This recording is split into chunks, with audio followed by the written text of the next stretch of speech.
Kolosai 4:2. Dumuni sana katika kuomba, mkikesha katika kuomba, mkiwa na shukrani. Bwana Yesu asifiwe. Tunaambiwa tudumu katika kuomba. Tunaambiwa tudumu tukikesha tukiomba. Bwana apewe sifa. Tukitangaza mkesha watu wawili, afu huku umelala. Bwana apewe sifa. Kumbe Mungu anasema tudumu katika kuomba, tukikesha huku tukiomba. Bwana apewe sifa. Yaani hapa nikikuuliza mara ya mwisho kuja kwenye mkesha ni siku ya mwaka mpya, tunaupokea mwaka. Kwa hiyo siku nisema acha nikaupokee mwaka nikiwa kanisani. Baada ya hapo kwisha na mikesha ipo. Mungu akusaidie. Bwana Yesu asifiwe. Haleluya. Mungu akusaidie sana. Unajua kuna kitu kingine huwa kinatukwamisha sana. Na hiki kitu Mungu akusaidie kama upo kwenye orodha hiyo. Tunaaminiki kwamba ibada ya Jumapili ni sawa tuna ibada ya mkesha. Bwana asifiwe. Yaani utaratibu wa Jumapili unaochukulia ni kama tu Ijumaa, yaani mkesha huu utakuwa tu kama Jumapili. Taomba tutafanyia. Kumbe kuna wakati mwingine Mungu siku anabadilisha kabisa formula. Bwana asifiwe. Wewe umeweka orodha kwenye kichwa chako ni kama Jumapili tu, yaani hamna mabadiliko yoyote. Kumbe siku hiyo ndio Mungu anataka abadilisha hata maisha yako. Unalala. Bwana asifiwe. Njoo tudumu tukiomba tukikesha. Ukisikia mkesha wakati mwingine furahi. Bwana asifiwe. Shangilia. Yaani hata ungesema ungekuwa tunafanya hata kila wiki mkesha. Yaani uwe na moyo wa maombi. Haya. Nao uzuri yake ibada za katikati sisi wengine bado hatuja kidogo tumebana. Nao uzuri yake ibada za katikati sawa, ambao hatuhudhurii hata kwenye mkesha. Bwana asifiwe. Wengine ndio tunasema yes, hapa ndo penyewe sasa nikaifaidi siku zote ambazo sijaja kwenye ibada za katikati. Bwana asifiwe. Hata mkesha na wenyewe unakosa. Mungu akusaidie sana. Bwana asifiwe. Mungu akuhurumie sana. Usipoonekana huku, onekana huku. Sasa wewe kila siku haupo, Jumapili bali Jumapili. Jumapili bali Jumapili. Ipo siku ibada itaishia Ijumaa tu hapo Jumapili tuseme leo tunapumzika. Utakosa vingi wewe. Na kuhurumia. Bwana Yesu asifiwe. Twende kipengele cha pili ambacho Mungu anataka akione kwa mtu ambaye anapita kwenye ugumu. Kipengele cha pili ni uvumilivu. Bwana asifiwe. Uvumilivu. Kama unaandika kipengele cha pili ni uvumilivu. Andika kitabu cha Habakuki 2:3. Habakuki 2:3. Waebrania 6:15. Waebrania 6:15. Mhubiri 7:8. Mhubiri 7:8. Mathayo 10:22. Mathayo 10:22. Isaya 40 na ule mstari wake wa 31. Isaya 40 mstari wa 31. Habakuki 2:3, Waebrania 6:15, Mhubiri 7:8, Mathayo 10:22, Isaya 40 mstari wa 31. Uvumilivu. Moja ya kitu ambacho anahitaji Mungu au anapenda kukiona kwa mtu ambaye ameokoka lakini anapita kwenye magumu, Mungu anapenda muone mtu huyo ni mvumilivu. Bwana apewe sifa. Hakuna kitu ambacho Mungu anakitegemea kwa mtu mwenye mapito kama uvumilivu. Bwana apewe sifa. Kama uvumilivu. Ayubu alivumilia kwenye magumu yake. Sasa pia na wewe ambaye unapita kwenye changamoto yoyote, Mungu anapenda sana kuona uvumilivu wako. Unajua kwa nini tumekuwa na watu wasiokuwa na mwelekeo wa kiimani? Ni kukosa uvumilivu. Bwana asifiwe. Ni kutokuwa na uvumilivu. Moja ya kitu ambacho kinawapoteza watu wengi ni uvumilivu. Wanajikuta wanatoka kwenye orodha ya mahali sahihi, wanaingia kwenye sehemu ambayo sio sahihi kwa kukosa uvumilivu. Na hii ni hatari sana kwa mtu ambaye umeokoka usipokuwa na uvumilivu. Uvumilivu ni kitu cha muhimu. Ukiangalia pale kwenye Wakorintho 5:22, tunda la Roho ni upendo. Pale kuna uvumilivu. Bwana Yesu asifiwe. Uvumilivu ni kitu cha muhimu sana. Wewe unafikiri wale wanaokimbilia kwa wenzetu kwa kina Mamposa maji sijui kitu gani takataka gani, unajua ni chanzo ni nini? Uvumilivu hawana. Yaani wameomba, wanaona kana kwamba Mungu hawajibu. Sasa wanataka wapate vitu kwa uharaka, wakajikuta wanapotea. Bwana Yesu asifiwe. Uvumilivu ndani yao hawana. Unapopita kwenye gumu, pia Mungu anakupa mtihani wa kukupima wewe. Je, ni mvumilivu au unapapara? Sasa ukijikuta unapapara, tayari umepotea. Bwana Yesu asifiwe. Uvumilivu wako ni upi kwenye gumu nalolipitia? Tunaamini tukiomba dakika 2 Mungu anajibu dakika ya 5. Sahau. Bwana Yesu asifiwe. Yaani unaamini ukiomba dakika 1 dakika ya 2 Mungu anajibu. Sasa unapoomba maombi yako kabla hujajibiwa, Mungu anahitaji uone uvumilivu wako uko wapi.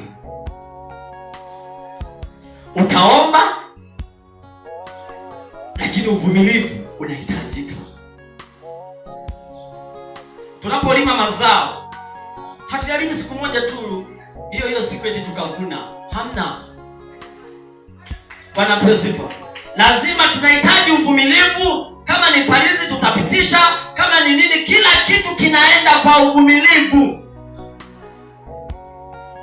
Haleluya. Sasa usije ukawa hauna uvumilivu. Wakina mama mnaoza, kwani mimba mnapata siku moja na kujifungua siku hiyo? Si lazima kamimba katoke kaonekane hivi. Uvumilivu. Bwana Yesu asifiwe. Wakati mwingine katoto kakipiga teke huko kanakwambia kula mkao na kula, uvumilivu. Bwana Yesu asifiwe. Yaani panahitajika uvumilivu. Haleluya. Kwani ukiwa hauna, tukikulisha mkao utakubali? Si hamna. Haipo. Lakini kakikupiga kule inahitaji mkaa, utakachukulia tu. Haleluya. Bwana asifiwe. Hata kama baba hana hela, kakikwambia anahitaji mpaja wa kuku, yaani utamforce tu mpaka ataleta. Uvumilivu. Mtu mwenye imani lazima awe na uvumilivu. Imani yako ili ipige hatua sehemu, pana neema ya uvumilivu. Kutoka kwenye gumu ulilonalo panahitaji uvumilivu. Bwana asifiwe. Hata hapa leo tulipo haikuwa rahisi, lakini tulivumilia mpaka leo tupo. Bwana asifiwe. Kwa kipindi kile kama tungekuwa hatuna uvumilivu, hata mimi ningepiga njia hiyo nyeupe. Lakini moyo wa uvumilivu ndani yetu ulikuwepo, alafu ambao hawakuwa na uvumilivu wakaishia mitini. Alafu kitazama tupo tofauti na wao. Uvumilivu ndio ulitubeba. Bwana asifiwe. Kwa hata kwenye gumu lako, ili kesho washangae maisha yako, kuwa na moyo wa uvumilivu. Bwana asifiwe. Mungu lazima atakujibu kwa wakati anaotaka yeye. Ukiwa na papara ndugu yangu, sisi tutapepea, wewe unarudi nyuma. Bwana asifiwe. Sisi tutapepea, wewe unarudi nyuma. Utatuona kana kwamba sasa kwenye biashara yoyote hasara iwepo tu. Hata siku moja. Ukitegemea faida tu. No. Hilo piga wagaragaza, hata wewe unauza mandazi. Umepiga mandazi yako 10 unategemea 1000. Hayo ukipata haja ukila sio hasara hiyo. Tunaelewana? Kwa lazima hasara katatokea. Hata kama sio kakubwa lakini katakuwepo. Nia nayo ni hasara. Bwana asifiwe. Kwa mfanyabiashara nia ni hasara. Sasa unapopata hiyo hasara, usije ukakatisha biashara yako kwa sababu ya hasara moja tu. Panahitajika uvumilivu. unafanya biashara kubwa kabisa, wiki nzima uingize faida, wanapewa sifa, unakomaa nayo hivyo hivyo, yaani haupati matokeo yoyote ya faida yoyote, lakini unaendelea kuvumilia. Ipo siku Mungu ataleta faida zaidi ya hizi hasara ambazo umepitia. Bwana Yesu asifiwe. Kwa uvumilivu kwa mtu ambaye ameokoka ni kitu cha muhimu. Biblia inasema kwenye kitabu cha Mhubiri 7:8, ni heri mwisho wa neno kuliko mwanzo wa neno. Bwana Yesu asifiwe. Hebu pasome hapo. Mhubiri 7:8. Mhubiri 7:8. Ndiyo. Na mvumilivu rohoni kuliko mwenye roho ya kiburi. Bwana Yesu asifiwe. Heri wewe mvumilivu rohoni. Kumbe ili tuone unapita kwenye gumu lako, panahitaji uvumilivu wako. Acha kiburi wewe. Wanaokimbia kuna ni kiburi, unajua ni kiburi pale. Laiti angekuwa anajua uvumilivu, sidhani kama angeenda kule. Bwana Yesu asifiwe. Nakumbuka siku moja tulikuwa tunaenda kwenye ubatizo tukakutana wakati tunarudi. Wakati tunaenda mmoja akatichanganya kwenye gari humo. Paka kawe. Sasa wakati tunarudi tukawa sababu gari imejaa, sisi tukawa tumesimama. Hapo baba amekaa na mama amepakata maji ya kutosha. Hapo sisi bana, na sisi tukishaona umevibebelea tunaweza tukawa tunaongea kama tunajifurahisha, lakini tunakugonga nyundo. Bwana Yesu asifiwe. Yule mama alivuta mdomo, alishuka mahali ambapo hakuhitajika ashuke. Bwana Yesu asifiwe. Yaani alishuka. Aliona huu moto nao ulioingia huko ndani. Sio. Umebeba maji ndo kamwekea mume wako akupende ndo unamuua. Yule mama akasema, "Kona nishushe hapo, nitachukua gari nyingine." Bwana Yesu asifiwe. Vyote vinavyowapeleka kule ni kwa sababu ya kutokuwa na uvumilivu. Ukishakuwa na uvumilivu, Mungu anakujibu kwa wakati sahihi. Na wakati anapokujibu ndio unainuka mahali ambapo ulikuwa umeshindwa na kwenda mbele. Bwana Yesu asifiwe. Na ndio maana wale wanaokuwa hawana uvumilivu, hata wanapokuwa na hivyo vitu, hawana matokeo mazuri kwenye maisha yao. Ila wewe ambaye umevumilia, wewe ambaye umekubali wakati mwingine kudharaulika, wewe ambaye umekubali wakati mwingine watu wanakuona kana kwamba haufai, wanajua kuna mahali kuna msaada, wanakuambia twende huko kapokee msaada, lakini bado umeng'ang'ana na Yesu kwa uvumilivu wako, wanakuona kana kwamba umechanganyikiwa. Kumbe raha haujachanganyikiwa, uvumilivu wako ndio unakubeba kukuweka mahali sahihi. Bwana Yesu asifiwe. Uvumilivu wako ndio unakuweka mahali sahihi. Sana punga mkono. Sana hiyo. Miaka na miaka apati mtoto. Baba wewe mwingine bwana. Yule sana baba nani yule kule? Yuwapi? Yuwapi? Bwana Yesu asifiwe. Lakini uvumilivu aliokuwa nao yule dada, leo ana enjoy. Unakula bata. Bwana Yesu asifiwe. Sasa kuna wale wenzetu hawakuwa na uvumilivu. Walichanja mbuga na mbuga zikawachanja kisawasawa. Mpaka leo wako vile vile. Wanakula mpaka limao bado. Hali iko pale pale. Panahitaji uvumilivu. Endelea kuvumilia.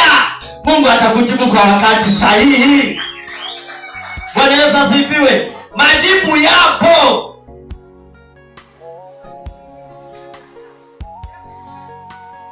Haleluya. Majibu yapo. Usione kana kwamba wewe umekataliwa. Haleluya. Usione kana kwamba wewe labda Mungu hakujibu. Bado upo kwenye level ya kupimwa kwamba uvumilivu wako ni upi.